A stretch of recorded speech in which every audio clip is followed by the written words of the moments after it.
किसी जंगल में रानो नाम की एक गरीब चाय वाली रहती थी। उसके घर में उसका पति और उसकी बेटी रहती थी। रानो गांव में ही चाय बेचा करती। इसी से उसका परिवार का खर्चा बड़ी मुश्किल से चल पाता। शाम को रानो जब घर लौटती तो रास्ते में नदी बहती जिसमें रंग बिरंगी मछलियां रहती थी। उन मछलियों को रानो चिड़िया आटे की गोलियां खिलाया करती थी। ऐसा करने से उसके मन को बड़ी शांति मिलती थी और मछलियां भी उससे बहुत खुश हुआ करती थी। गरीबी के कारण रानो अपनी बेटी रीनू के स्कूल की फीस भी बड़ी मुश्किल से भर पाती थी। एक दिन रीनू स्कूल से रोते हुए घर आती है। क्या हुआ रीनू बेटा? माँ, आज स्कूल टीचर ने मेरा नाम काट दिया है क्योंकि 3 महीनों से आपने मेरी फीस नहीं भरी थी। अगले दिन रानू चाय बेचने नहीं गई बल्कि उदास मन से नदी किनारे जाकर बैठ गई। वहीं बैठकर मछलियों को दाना डालने लगी। जब वह वापस आने लगी तो उस नदी से एक कछुआ निकलता है और रानो से बोलता है, क्या बात है रानो, आज तुम उदास लग रही हो। रानो उस कछुए को देखकर हैरान हो जाती है।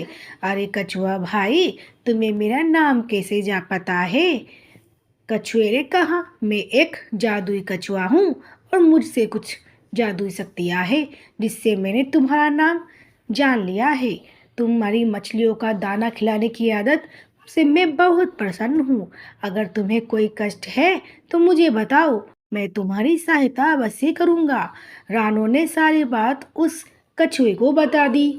कछुए ने कहा, रानो, कल तुम सूरज निकलते पहले आ जाना। मैं तुम्हें सोने के सिक्कों से भरा थैला दूंगा जिससे तुम अपने परिवार का खर्चा अच्छे से उठा सकोगी। कछुआ वापस नदी में चला जाता है। अगले दिन सूरज निकलने से पहले ही रानो नदी किनारे पहुंच जाती है और कछुआ भी प्रकट हो जाता है और उसने रानो को सोने के सिक्कों से भरी एक थैली दे दी। रानो ने कछुए को धन्यवाद दिया और मछलियों को दाना खिलाकर रानो वापस अपने घर को चल दी। उस थैले को उसने एक सुनार को बेच दिया जिससे उसे बहुत सारे पैसे मिले। सबसे पहले रानो ने अपनी बेटी के स्कूल की फीस भरी जिससे कि वह वापस अपनी पढ़ाई शुरू कर सके। कुछ महीनों के बाद रानो ने उन पैसों की मदद से एक छोटा सा ढाबा खोला। उस होटल से उसकी आर्थिक स्थिति अच्छी होने लगी तथा उसने एक पक्का मकान भी बनवा लिया। रानो ने सोचा, अब मेरे पास अच्छा खासा धन हो गया है, मुझे उस कछुए को सोने के सिक्कों से भरा थैला वापस करना होगा। यह सोचकर रानो चिड़िया सो जाती है। उसी जंगल में कालू नाम का एक कौवा रहता था। वो चिड़िया की सफलता से ईर्ष्या रखने लगा था। अरे ये इतनी जल्दी कैसे धनी चिड़िया बन गई? किसी तरह उसे सोने के सिक्कों के बारे में पता चलता है। कालू कौवे ने एक योजना बनाई। कल जब वो नदी किनारे जाएगी तो मैं उसके सोने के सिक्कों की थैली छीन लूंगा।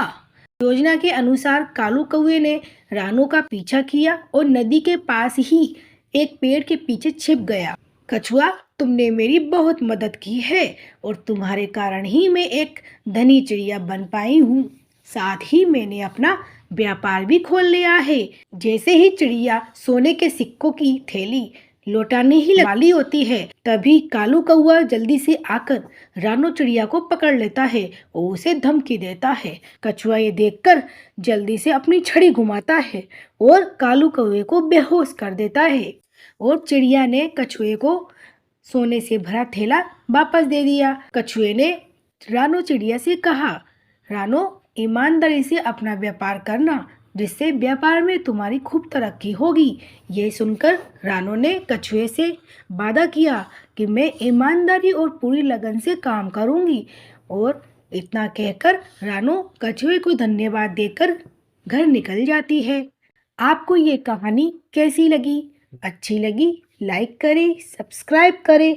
Mishu Tony TV.